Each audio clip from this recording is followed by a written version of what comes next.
Antoni Gaudí nació en 1852 en Reus, en el seno de una familia de caldereros. Desde niño convivió con el metal y el fuego, oficios que marcaron su sensibilidad y lo acercaron a una visión simbólica del mundo.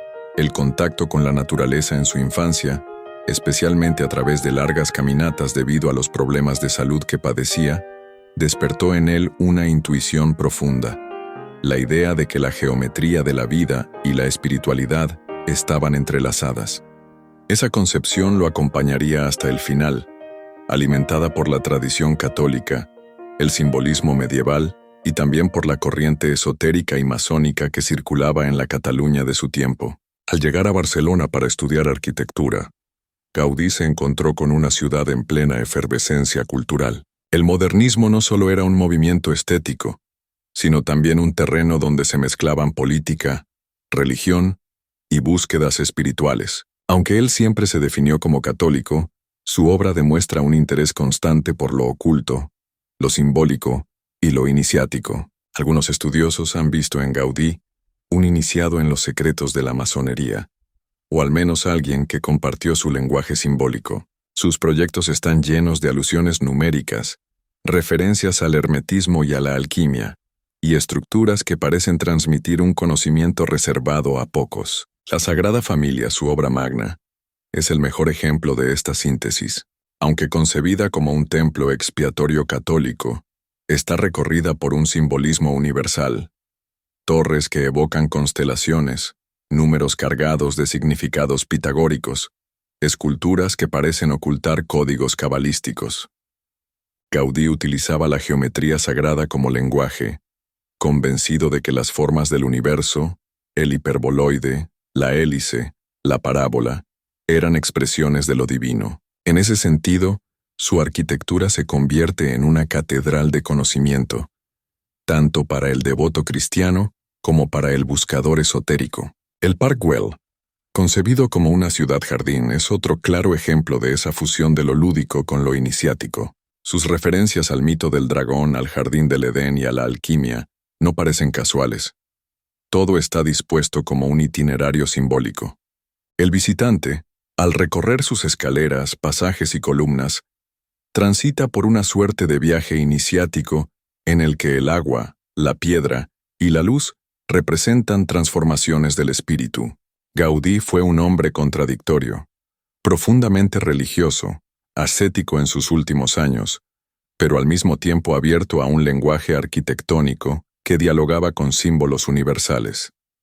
Algunos lo consideraron un visionario místico, otros lo han querido ver como un iniciado en sociedades discretas. Lo cierto es que supo recoger la tradición medieval de los constructores de catedrales, donde masonería, geometría y fe eran inseparables, y actualizarla en pleno siglo XIX. Su muerte trágica en 1926, atropellado por un tranvía, dejó su proyecto de la Sagrada Familia inconcluso.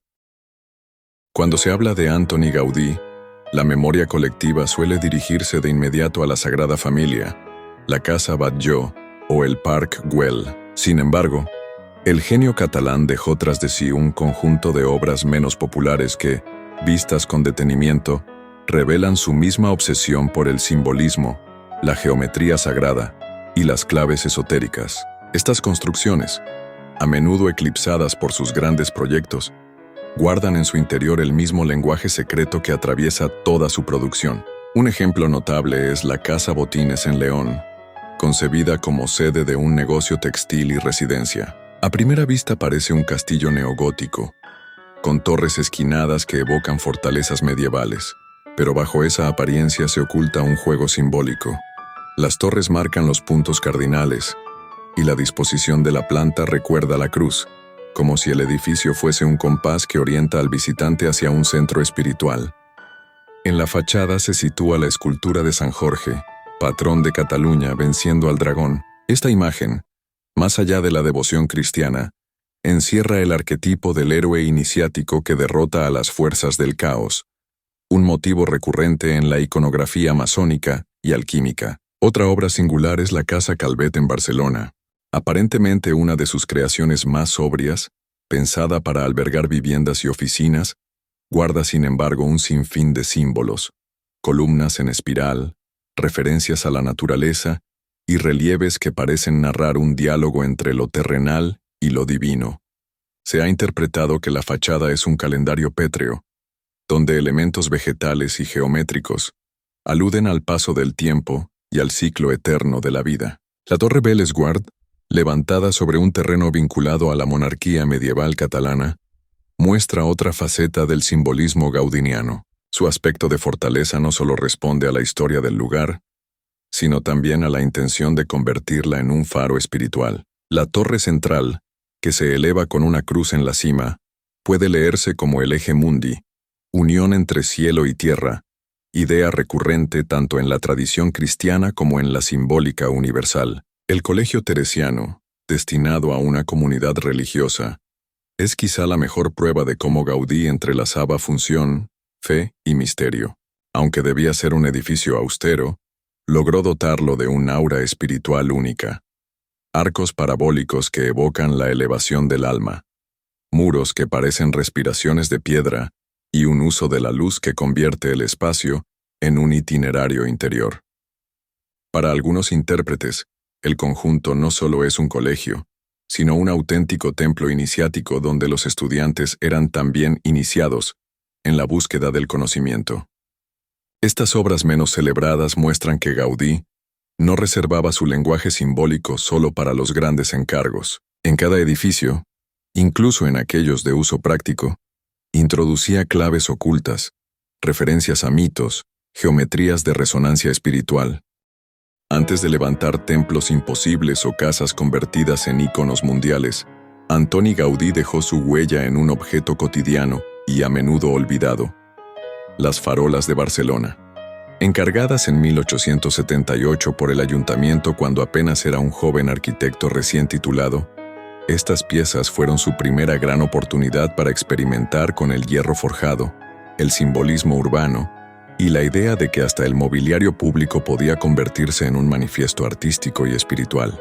Gaudí diseñó dos modelos de farolas que aún se conservan, unas de 3 brazos situadas en la Plaza Real y otras de 6 brazos en la Plaza del Pla de Palau. A simple vista cumplen la función práctica de iluminar el espacio, pero su estructura revela una riqueza simbólica que ya anticipaba la manera en que el arquitecto trabajaría el detalle en sus futuras obras. En las farolas de la Plaza Real, el hierro se alza como un tronco estilizado coronado por 3 brazos curvos que sostienen las lámparas. En el centro, Gaudí situó el casco alado de Mercurio, dios romano del comercio y los viajeros. No era una elección casual. La plaza estaba vinculada al bullicio de la vida mercantil y al tránsito constante de ciudadanos y forasteros. Mercurio representaba la comunicación, el intercambio y la fluidez, valores que Gaudí traducía en un lenguaje alegórico, fácilmente reconocible para la sensibilidad de la época. El caso de las farolas de 6 brazos en el Pla de Palau es aún más revelador. Allí Mercurio aparece de nuevo, pero acompañado por el escudo de Barcelona. La unión del dios y el emblema cívico simboliza la aspiración de una ciudad que quería proyectarse al mundo como un centro de comercio, cultura y modernidad.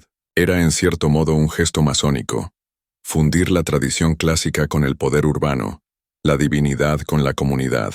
La elección del hierro forjado no fue únicamente técnica, sino también conceptual.